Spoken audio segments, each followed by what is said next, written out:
lalaki daw, pag 75 years old, pataas, at active pa rin sa sex, dapat nagpapahid na ng Vicks. Para maluwag sa paghinga. Kasi ang pepe pala ng lola, nakakasuffocate. Kasi wala nang pinagdadamuyan ng hangin.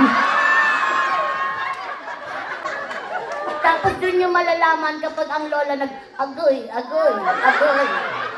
Ayan, may hangin na pumapasok. Okay? So alam nyo na ha? Tapos kapag 60 years old, sila mami at active pa, parang kayo po. Dapat iinom kayo sa umaga ng Yakult. Tapos pagkatapos ni mag-sex ni daddy, iinumin mo yung kalahati. Tapos yung kalahati, isasaboy mo dito. Sasabihin mo sa kanya, okay ka ba dyan? Okay ka ba dyan? Dapat gano'n. Dapat nakikipag-coordinate kayo sa mga pepe nyo. Yung kapitbahay namin, badrid na badrid sa asawa niya. Naglayas ang pepe. Hindi naman daw kasi ginagamit. Si tita, makatawa ka, active na active ka. Ano ba yan? Sandali lang. Upo kayo ng upo. Tapos lunok kayo ng lunok. Sa bagay, sabi ng mami ko, pwede daw lunokin ng plema. Wala naman daw buto yan. Lunok pa more. Kunyari, balot lang yan, ha? Si grandma, mukhang wala na po kayong asawa. Meron pa? Kumikikig pa? Sino mga walang asawa dito? Palakpak! Ang dami! Okay.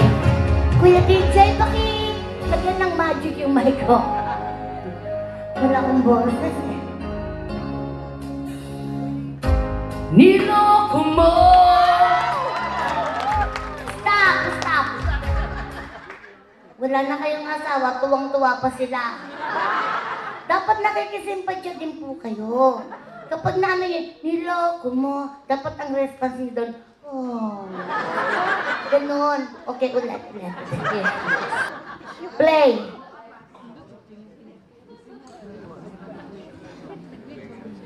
Play. DJ. Ano, within this week ba makakakanta na ako? Yan. O, pakilakas yung abot hanggang Pagor Mactan.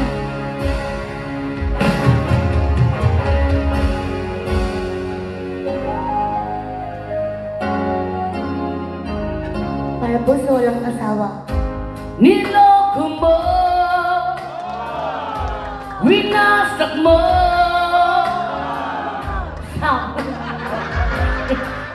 Mukha tayong tanga. Huwag na lang, damay-damay na lang tayo. Yung isa na lang yung masaya. Kasi for sure, maraming makakanta dito. Sige. Yung rock na lang. Go!